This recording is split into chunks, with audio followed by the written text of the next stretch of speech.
Hi there, and welcome to Lorena's Labyrinth. Today, we're going to be talking about the colour lavender, which, of course, is a beautiful shade, very, very popular. I, for one, like it. It's one of my favourite colours. It's actually one of my favourite flowers and one of my favourite essential oils. But before we go into the actual content and information that I can give to you, I encourage and invite anybody that works with colours or who has preferences and experiences of colour, whether they're an art therapist or whether they're a metaphysical worker.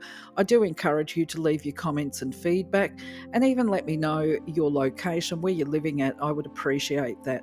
But without further ado, I'll just say thank you very much for joining me today, and I'll get cracking on the information that I can give to you for now to expand upon. So, in the first instance, lavender is actually a very subtle colour, and if a person was going to be making the colour on a paint palette, they would be mixing equal parts of the primary colours, red and blue, and then adding some white to it to perhaps lighten it to the shade that they want.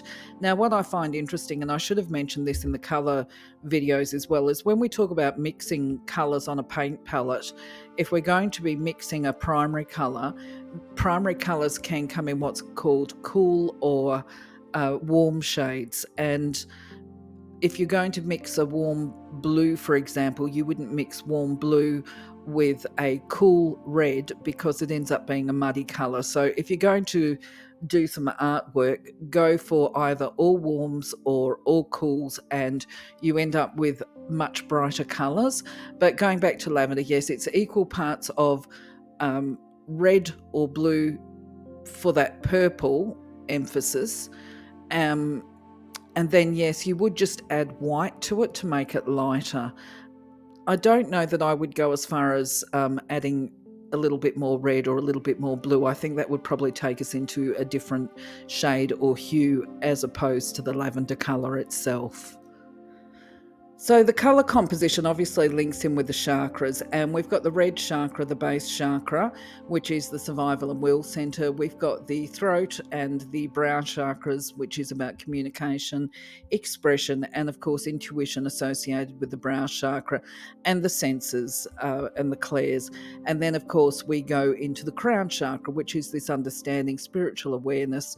So what we're looking at with the chakras here is heightened intuition, improved and loving communication, and a desire not just to survive, but to thrive.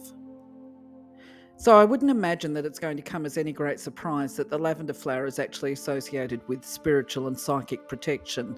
And from a chakra perspective, the colour incorporates not only the divine connection, enhancing that, but also the divine protective qualities. And this is largely, of course, because we associate from a metaphysical perspective that sapphire blue and the purification of white, that they're very high vibration divine colours. And of course, peace is part of the process, because when we feel safe and protected, we're able to be peaceful within our environment. Now, just a little interesting tidbit here, because I've got the picture of the lavender flower up. The lavender flower in itself is attributed to have protective qualities, as does its essential oil. And you'll find this is why a lot of people who work in fields of energy and metaphysics and that kind of stuff will use lavender essential oil in their treatments. And why in the past, based on traditions, which I found very interesting, is that people will put, or used to, sometimes people still do, put pots of lavender in their gardens, or they will have them at the doors of their houses. And part of that, I understand, was actually because back in the day, if they were airing, say, their linen, they did their washing, they would hang them over the pots of plants by the doors. But also part of that was about guarding the internals of the premises against any negative energies or entities or whatever. And this is why they've always had lavender there, which is just an interesting tidbit for you. So, from a metaphysical perspective, as I said before, lavender is said to sharpen your intuitive abilities through this capacity to enhance your divine connection.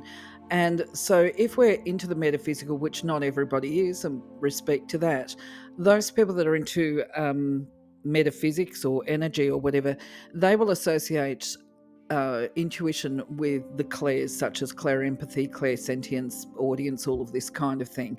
And so it is, while it is attributed to assist with that, and we could call them the psychic gifts as well, the intuition is not just about having psychic ability, it's also about having that really reliable sense of gut instinct, that inner knowing. And so it's said to enhance this. Now, when a person has got this enhanced gut instinct and inner knowing, then this is also linked, if you like, for want of better descriptions, with leadership qualities. So, this is why part of the metaphysical traits or characteristics of the colour lavender is associated with activating the leadership qualities. So, even if you're not into energy per se, if you wanted to try it out because you want to be a leader in your workplace or whatever, and to be a good and reliable and authentic leader, you could work with the colour lavender as well and look to enhance those abilities. So, other attributes of the coloured lavender are said to include boosting the immune system and to assist with the healing process. Now, I must stress here, of course, that there's no physical evidence to back this up, but at the end of the day, an open mind, nothing ventured, nothing gained kind of thing. If you're experiencing any immuno conditions or disorders, then you might want to experiment and play with the colour lavender and do a simple exercise. You might even, I'm going to give you an exercise shortly, and you might actually just want to do this just simply to feel peace and protection, if you like, offered by lavender, or simply to enhance your connection to your higher self. So, before I give you this activity, I just want to remind you that when we're working with colour, you're not limited or restricted to doing it in any particular way or shape or whatever you might want to explore. If you're doing art, that could be part of it. You might want to wear clothes, hold fabric. You might want to carry a crystal or use amethyst, work with amethyst or whatever. It's down to you. So, this is just one simple technique and strategy. It doesn't have to take a lot of time. And in this one, it's a visualization activity where quite simply you just balance your connection of your mind, body, and spirit. Now, the way we do this is that you visualize lavender threads of light that will connect you to the heavens above you. Um, Threads that go basically descend from the sky through the top of your crown, down your spine, through your feet, and they attach you to the earth plane.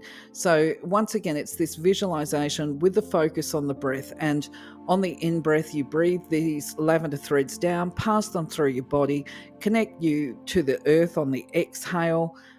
I think when I do it, I tend to breathe in and then center it in what would be about the yellow chakra. So the inhale goes down to the yellow chakra, the exhale I push out to the earth.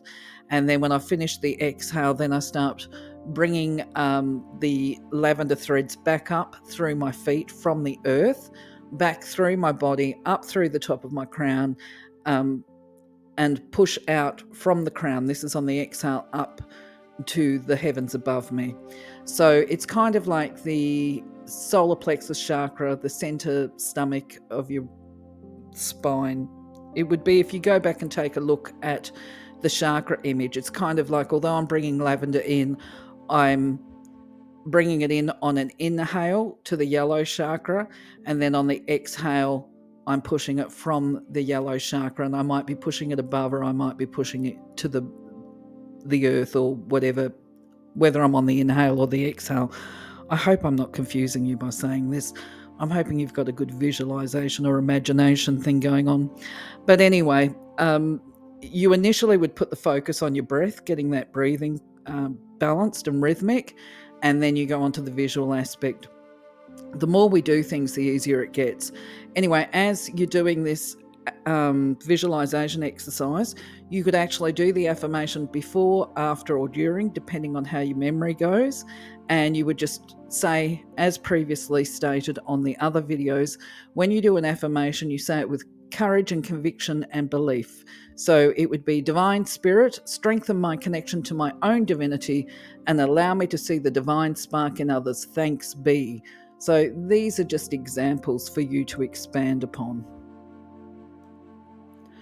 So, my friends, thankfully, just another brief video today to give you a bit of a taste test.